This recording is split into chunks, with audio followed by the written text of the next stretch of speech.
What up, y'all? It's DJ Statik Selektah. You watching the beat shine.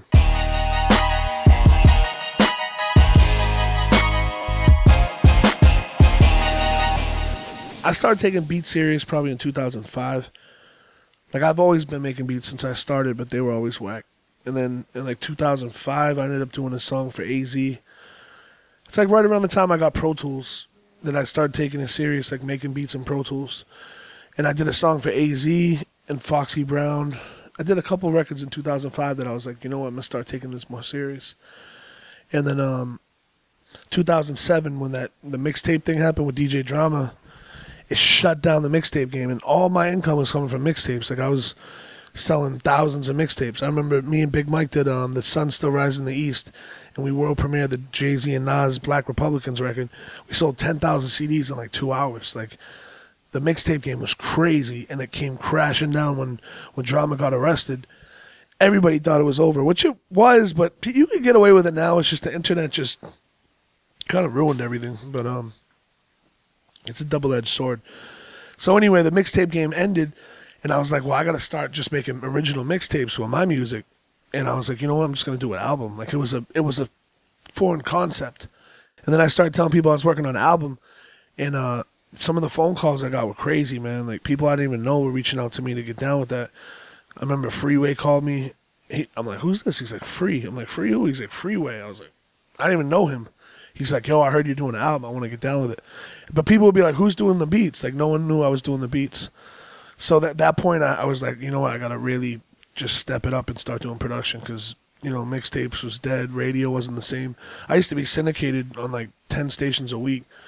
And then I started doing Shade 45 around like 2006, 2005.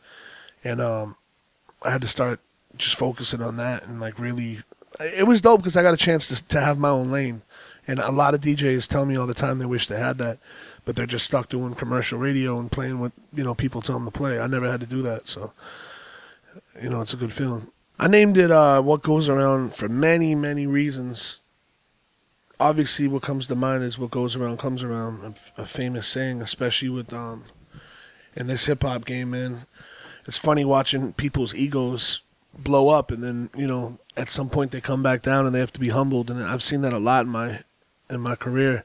A lot of rappers I've seen start from nothing, literally, and I've seen them turn into, like, they think they're Jay-Z in their mind, and then a couple years later they're right there back knocking on your door.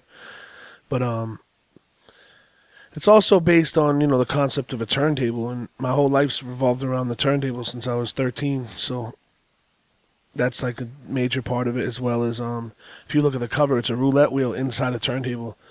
Unfortunately, I'm a very degenerate gambler, so I like to go play roulette a lot, and I've had some really crazy adventures playing roulette.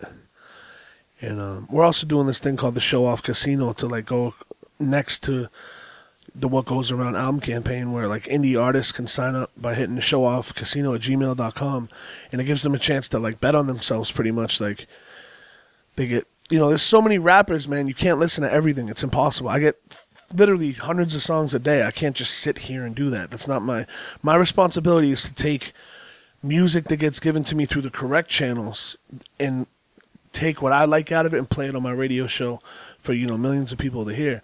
It's not to listen to every single rapper that has Twitter. Like, that's not how the world works. So anyway, the Show Off Casino gives people a chance to sign up through the proper channels and get real feedback and get heard on showoffhiphop.com and Show Off Radio and Shade 45. You got shows now with 15-year-old kids showing up trying to dress like, you know, boot camp clique. And that's dope because for a long time there was 16, 17-year-old kids listening to nothing but Soulja Boy and D4L and shit like that. And it's like, it was fucking me up. I'm like, what's going on with the youth? And now it's like, thank God for Joey Badass and the Beast Coast movement and, you know, even Action Bronson and all them. It's like they got these kids with a new, at least in New York, not everywhere because we tour all year, but seeing the kids in New York be into like New York hip hop again is very important, and that was missing for a long time. I still get excited just for people to hear my music, man. Like, if I put out a song, like on a regular basis, songs I produce come out whether I planned on leaking or not, like whether it's for someone else or me. And I still read the comments sometimes. I get excited to go on Twitter and see what people are saying. Like, I really appreciate feedback.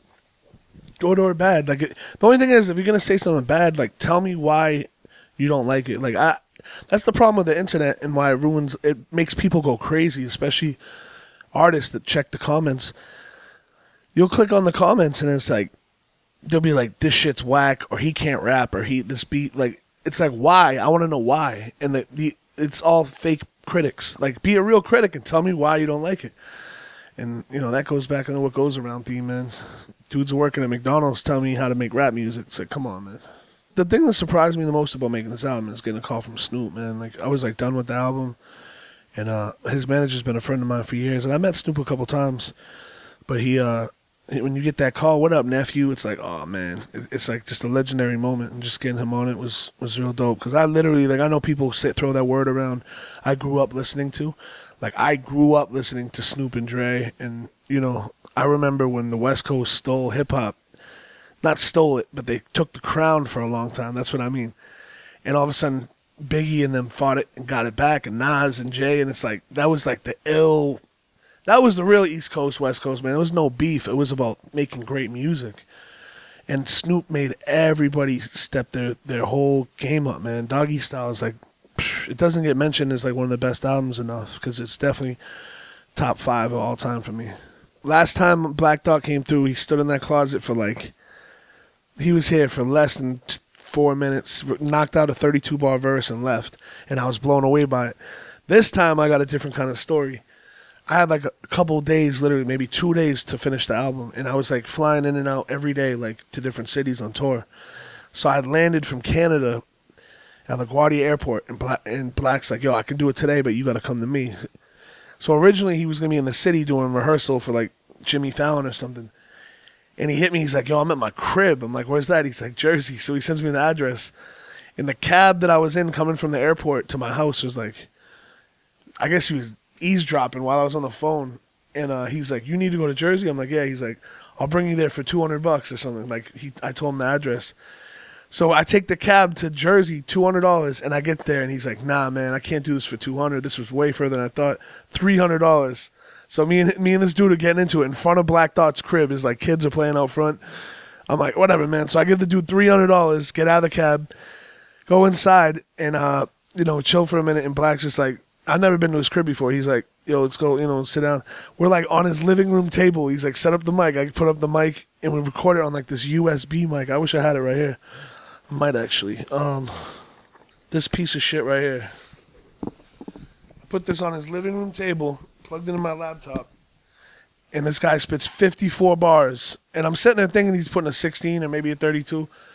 He just keeps going, man. And I'm sitting there like, yo, does he know other people on the song? And he murdered it, man. One take again. I think there was like an issue with the distortion, and I fixed it. And then he's just like, you good? I'm like, yeah, man. It's a lot. That's like 2.5 minutes of rapping, just you. But and then I kind of like got stranded there, so I waited for my boy to pick me up. Shout out to O. It was just like another crazy experience, man. Shout out to Black Dot for having me in his crib and everything. His family's mad cool. Man, one time I went out to Raekwon's crib out in Jersey. Same thing. Not to his crib, but he has like a studio. And we went out to the studio and waited for him for mad long. And then he got there and we played some pool and all that. And then he like went to bed. And I'm just sitting in the common area in the studio. My man Destroy was with me. And like right when I thought Ray was going to lay the verse, Waka Flocka shows up out of nowhere. It was like the most random thing in the world. And he starts playing beats. And I'm just like, it's like 4 in the morning. I had to flight at like 7. I was like, this is a lost cause, and I just left. But shout out to Raekwon. He did the verse for me the next week, though, so it was worth going out there and everything. Honestly, I hope, if for a new listener or someone that's not a fan of mine or even someone, obviously I want them to go back after hearing this album and listen to my last album, the album before that, and before that. But even more than that, just for hip-hop in general, I hope it makes people branch out. And for producers, I hope they start using more jazz sounds. And I want the fans to go out and maybe research Guru's Jazzmatazz or some of the early Gangstar or Pete Rock and CL Smooth. Because if you look at the history of hip-hop music, think of the best beats of all time.